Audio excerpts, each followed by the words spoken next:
A 23 minutos de las 5, una hora antes en Canarias, vamos a llorar un poquito. Esos juguetes que algunos guardan y que otros en su momento se cargaron. Quien lo guarda, por afición, casi por profesión, lo parece, pero no es así, lo hace sobre todo por afición, por pasión, es José Antonio Quiroga, de la colección de juguetes españoles Quiroga Monte. Hola José Antonio, buenas tardes. Hola, muy buenas tardes a todos. Oye, fíjate que, en fin, tú que organizas no solamente la colección, sino que organizas exhibiciones, exposiciones por todas partes y que además tienes incluso hasta, porque nosotros lo decimos aquí, bueno, ahí queda en el podcast, en OndaCero.es y demás, pero también hay libros, ¿no?, para que la cosa sea más permanente y conocer algo más sobre los juguetes que vosotros atesoráis, José Antonio. Sí, efectivamente, tratamos de escribir libros alusivos a la historia del juguete español, porque como siempre venimos diciendo en todos los programas que tenemos ocasión, no solamente hablamos de la historia del juguete, sino la historia de España, ya que cualquier cambio económico, político, social, como podemos observar siempre, se refleja a través de la evolución del propio juguete, ¿no? La historia no solamente lo que cuentan los libros, sino también los juguetes, esos objetos que forman parte de la cultura popular. Hoy vamos a hablar de trenes de juguete, cines infantiles y los teatros infantiles. Esto del teatro infantil, fíjate, en fin, teatros para jugar, pequeños escenarios supongo. La verdad es que es una cosa, pues no sé, yo que tengo una cierta edad, pues no recuerdo. El cine es a lo mejor sí, pero teatros ya es raro, José Antonio.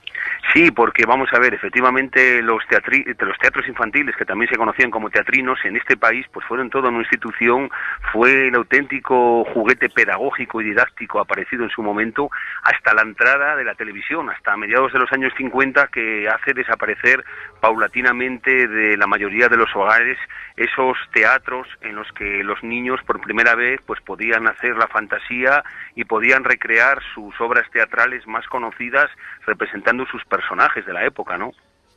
Así es, juguete pedagógico que empezaron a finales del siglo XIX. ¿Quién los creó? Sí, podemos hablar de una familia de estamperos litográficos catalanes, en este caso Paluzie, el apellido, que aprovechando que también realizaban recortables, también elaboraban unos adaptados para posteriormente montarse como teatros, como así fue uno conocido como el Teatro Español de 1898. Entonces eran láminas de decorados muy elaboradas y personajes que se pegaban, eran tan primitivos que se pegaban sobre un cartón para darles consistencia a esa lámina una vez que se recortaba, y se podían mover durante las representaciones, ¿no? Entonces fue un poco el inicio del teatro infantil en España, la Casa Paluzie, conjuntamente pues con otras editoriales, sobre todo como Hernando en Madrid, creada en 1902, u otros teatros muy conocidos como los de Camaleonte y otros que por encima de todo han perdurado en el tiempo y que son los teatros de mayor belleza realizados en este país, que son los de Seix y Barral. Exactamente, que ahora lo asociamos directamente a una editorial, pero que en la primera mitad del siglo XX fueron los más famosos, con además publicidad potente.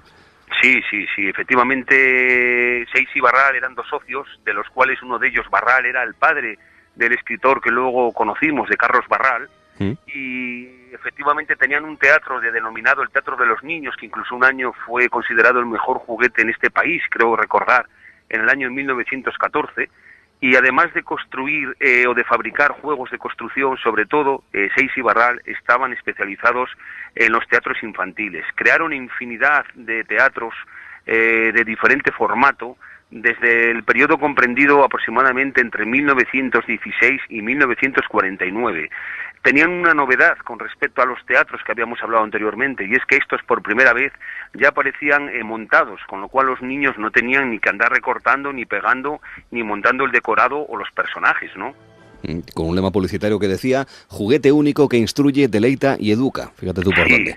Efectivamente, es más, en sus instrucciones originales decía que el teatro de los hombres, que es lo que denominaban al teatro común, que no era el conveniente a las tiernas almas de los niños, ¿no? Entonces decían que el ideal soñado que sería no llevar a los niños al teatro, porque no podría físicamente llevar un niño a un teatro, sino que lo ideal sería un teatro que se introdujera en los hogares de los niños, ¿no? Entonces dice que este sueño se realiza con el teatro de los niños, con el teatro de Seix y Barral, ¿no?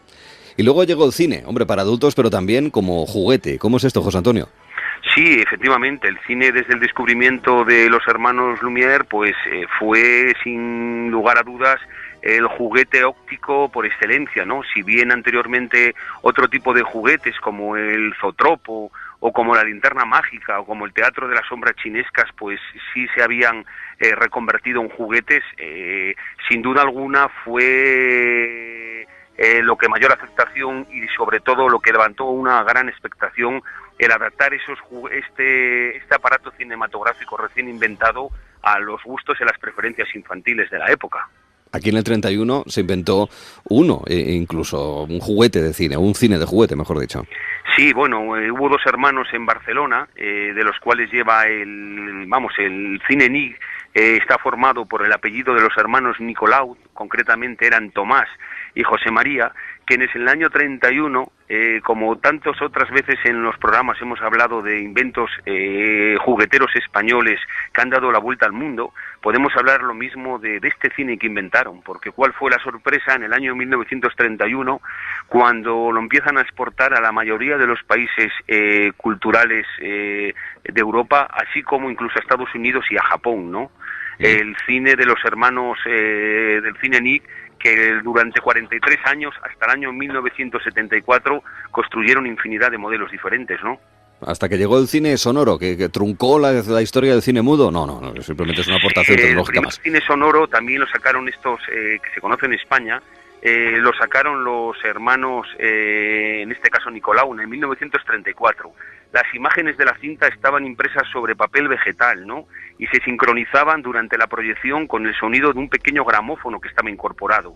Entonces cada imagen incluso constaba de 2 fotogramas y funcionaba encendiendo una bombilla y dando vueltas a una manivela, lo que hacía mover un obturador y un sistema de lentes que arrastraba la película. Fabricaron diferentes modelos, pues desde el sonoro hasta incluso un Cine Nick que llamaron Cine Nick Televisión, pasando por las versiones que conocíamos más bien la gente asociadas a este cine, que eran versiones que eran metálicas, incluso de cartón terminado en metal. Siempre existe un inconveniente en este cine, y es que si permanecía encendido mucho tiempo, se recalentaban los cables y al final era inevitable el cortocircuito doméstico, ¿no? Ya se estropeaba, siempre hay que tener cuidado. La verdad es que lo estás describiendo, lo estamos viendo, más que imaginando incluso, y nos parecen juguetes preciosos. Pero de los juguetes entretenidos y que han marcado generaciones están los trenes, desde hace cerca de 90 años ya aquí en España. Sí, bueno, aquí en España los primeros trenes fabricados artesanalmente procedían de Barcelona. Eran concretamente los conocidos como llaunar de Gracia o más español o más en este caso españolizado serían los ojalateros de Gracia. En este barrio barcelonés había un gremio de ojalateros que lo mismo fabricaban utensilios de diversa procedencia, como también estaban especializados en juguetes. Entonces ellos fueron los primeros que en hojalata soldada, realizaron trenes de un gran tamaño, y como digo, que es un poco los precursores de los primeros juguetes realizados en trenes en este país, ¿no? Unos hechos con cuerdas y otros que ya eran eléctricos, creo que eso ya era la bomba, claro. Sí, bueno, en el año 1923, Payá Hermanos, como ya hemos tenido ocasión de hablar de esta fábrica centenaria surgida de la pequeña localidad alicantina de Ibi, en 1923, por decirlo de alguna manera a nivel industrial, aunque la producción se dirigía a clases muy pudientes, lanzan el primer modelo de tren que llevaba un resorte de cuerda y vías por primera vez en el año, como digo, 23. Pero fue ya en el año 31 cuando esa misma fábrica, y más teniendo en cuenta que tenían en aquellos años, fueron pioneros porque tenían una formación profesional propia.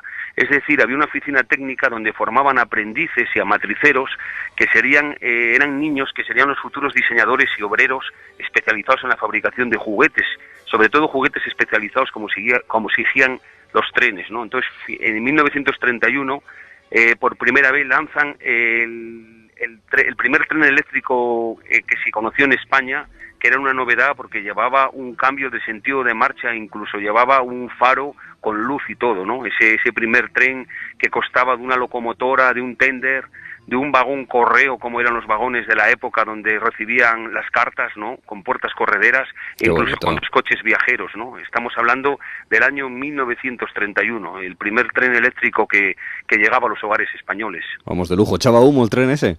Sí, ¿también? Sí, bueno, ese tren no echaba humo, pero sí podemos hablar de otros modelos que fueron fieles recreaciones de modelos de la Renfe de aquella época, y sobre todo la obra maestra de Payá, que es la máquina Santa Fe, que está basada en la máquina real americana. de Renfe. sí, que en el año 42 era una de las más potentes de Europa, y efectivamente este modelo concreto tenía incluso equipo de humo, ¿no? Era una auténtica una pasada para la época, sí. Entonces decir pasada no tendría ningún sentido, pero ahora sí, a vista de pájaro, vamos, a toro pasado sí podemos decir que era una pasada de juguete. Pero había más marcas, ¿no? Sí, por supuesto. Payá, como siempre, era la marca española, por decirlo de alguna manera, por excelencia, pero no también Rico, también Giesa, que eran marcas alicantinas, hacían juguetes, y luego también pues Electrotren o Ibertren, que hasta hace poco han seguido funcionando en este país y han vuelto a sacar trenes. Entre ellos pues han hecho unas copias magníficas del Talgo que todos conocemos, ¿no? El Talgo de invento español. Pero también, sobre todo, hay que destacar a 3 fabricantes catalanes que hicieron unos trenes de una calidad muy alta. 2 de ellos se trataba, por un lado, de Hosfeld, que apareció en Barcelona en 1933, realizaban trenes artesanales y las piezas estaban unidas por soldadura en vez del sistema de engrapado que se utilizó posteriormente para todos los juguetes de hojalata, ¿no? Eran unos trenes tan robustos que era muy curioso cómo el señor que los fabricó, en este caso el señor Feliu, de cada modelo, no superaba las 200 locomotoras, ni tampoco, como un dato anecdótico, tampoco hacían más de 50 vagones por cada modelo, ¿no? Que es motivo por el que hoy son piezas codiciadas. Pero como os comentaba, este señor, que pesaba más de 80 kilos, para venderlos iba por las tiendas de toda España y lo que hacía es que ponía las locomotoras en el suelo, se descalzaba y se ponía de pie sobre el techo de las locomotoras, y al observar los compradores cómo aguantaban los 80 kilos del peso de su creador, sin duda alguna les convencía para que automáticamente compraran ese juguete debido a su robustez, ¿no? Es una técnica de marketing directo bastante llamativa. Y luego llega la Guerra Civil y ahí hay cambios en los gustos, ¿no es así, José Antonio? Perdón, llega la Guerra Civil y... Sí, después de la Guerra Civil, en fin, que hay cambios en los gustos y en lo que daba el mercado en cuanto a trenes para jugar. Sí, efectivamente. Hay que tener en cuenta que el tren ha sido un juguete infantil, pero que desde el primer momento ha llamado la atención, ha sido objeto de deseo de los padres y de los adultos. No nos engañemos. Ha pasado lo mismo con los Scalextric, ¿no? Muchas veces lo compraban, en este caso los trenes, el padre, pero para deleite propio más que del propio hijo del propio padre, ¿no? Claramente. Entonces, efectivamente, después de la Guerra Civil, lo que empieza, hay un grupo por decirlo de alguna manera, de adultos exigentes que empiezan a querer diferenciar entre lo que es un tren de juguete y un tren miniatura. Es aquí en este último apartado cuando empiezan los miniaturistas y los modelistas de la época a aparecer, ¿no? Realizaban auténticas obras de arte, como eran juguetes, en este caso trenes por encargo, de una perfección y de una belleza pues que no se han igualado al día de hoy, ¿no? Y que lo que trataban era pues de colmar los deseos de, como estamos diciendo, de los niños grandes, ¿no? De los adultos, en este caso. Y sigue pasando, sigue pasando. Aquellos que, en fin, a lo mejor hayan tomado la decisión de encender en este momento la radio, sintonizar Onda Cero y se hayan encontrado con José Antonio, dirán, pero este señor, ¿por qué sabe tanto de juguetes, de fechas, de nombres, de marcas, etcétera? Porque se lo sabe todo. Porque tiene una colección que se llama Quiroga Monte, que además tiene una página de internet para presentarla mejor, que es quirogamonte.com, hace muy diferentes exposiciones por todo el país, también da conferencias y tiene libros publicados sobre este mismo asunto, al menos hasta ahora 4 ejemplares. Por último, perdona, solamente decir que si el sueño de una niña en aquella época era el tener una Mariquita Pérez, sin duda alguna el de un niño era el poseer un tren. El tener un tren de cuerda podía estar al alcance de unos pocos, pero el poseer un tren eléctrico era el gran anhelo y normalmente era inalcanzable, hasta tal punto que estamos hablando de una caja de tren de madera de la época, como venía presentada, que podía llegar a costar 10 veces lo que costaba una Mariquita Pérez, para que nos hagamos una idea de la dificultad tan grande que tenía el conseguir un tren. De hecho, hoy día siguen los niños grandes con 70 y 80 años jugando otra vez con el tren aquel de antaño, ¿no? Eso para los megapudientes. Fíjense, sí. Cantidad de conocimientos en torno a algo que nos produce mucha nostalgia, pero que también nos recupera una parte de la historia que todos hemos compartido en las últimas décadas. Oye, José Antonio, a lo mejor abusamos de ti un día más, ¿te importa? Muy bien, yo encantado de estar con todos vosotros y con tus radio oyentes. Un abrazo, José Antonio Quiroga, un abrazo desde Onda Cero. Hasta